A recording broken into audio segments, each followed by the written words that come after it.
सासू माँ ने होली के लिए 3 साड़ियाँ लाई। 2 अपनी बहुओं के लिए और एक अपनी बेटी के लिए, क्योंकि सासू माँ के 2 बेटे और एक बेटी थी। बहुओं को अपनी अपनी साड़ियाँ बहुत पसंद आई, पर उन्हें यह बात बहुत खल रही थी कि सासू माँ हर बार त्योहार में बहू के साथ साथ बेटी के लिए भी कपड़े लाती हैं।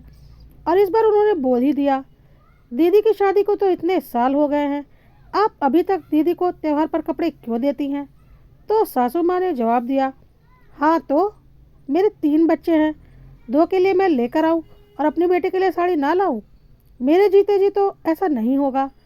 इस पर बड़ी बहू ने बोला, लेकिन यह सब तो शुरू शुरू में होता है, शादी के इतने सालों बाद तक कौन देता है? सासू माँ ने बोला, मैं देती हूँ, यह तो मेरी मर्जी है और मेरे जीते जी मैं देती रहूँगी। तो छोटी बहू ने बोला, हमें तो हमारे मायके से अब नहीं मिलता।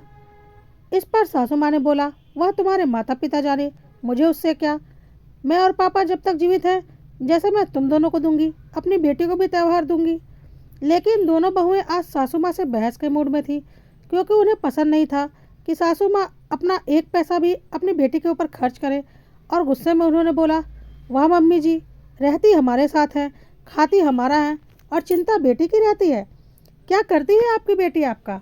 सासू माँ और ससुर जी ने एक दूसरे को देखा और ससुर जी को बहुत जोर का गुस्सा आया। सासू माँ कुछ बोलने जा ही रही थी कि ससुर जी ने उन्हें रोक दिया और बोला, सुनो, यह मेरा घर है और यहाँ वही होगा जो इस घर की मालकिन यानी कि तुम्हारी सास चाहेगी।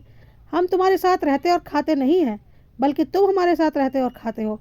और हिम्मत कैसे हुई मेरी बेटी के लिए ऐसा बोलने की? जैसे मेरे 2 बेटे हैं, वैसे ही मेरी एक बेटी भी है। औकात नहीं है तुम लोगों की मेरी बेटी के बारे में कुछ भी बोलने की? इतनी ही दिक्कत है तो अपना बोरिया बिस्तरा समेटो और निकलो मेरे घर से।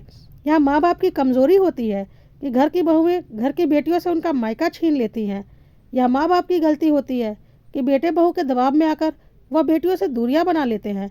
लेकिन हम वैसे माँ बाप नहीं हैं। हमारे जीते जी हम हमारी बेटी को देंगे भी, और उसका जब दिल करेगा, जितने दिन दिल करेगा, वह अपने मायके में आकर रहेगी भी। अगर इस घर में रहना है तो इस घर की मालकिन के हिसाब से रहना होगा। और यह बात याद रखनी होगी कि जब तक हम जिंदा हैं, हमारी बेटी को हम देते रहेंगे। उसके बाद तुम लोगों को जिस दिल में आए करना। और अगर अभी भी कोई दिक्कत है तो दरवाजे खुले हैं, तुम लोग जा सकते हो। बहुओं को ससुर जी से ऐसे रौद्र रूप और इतने कड़े जवाब की आशा नहीं थी। दोनों ने चुपचाप वहाँ से खिसक लेने में ही अपनी भलाई समझी, क्योंकि पता था अब बहस करने में नुकसान अपना ही है। कड़वा है मगर सत्य है।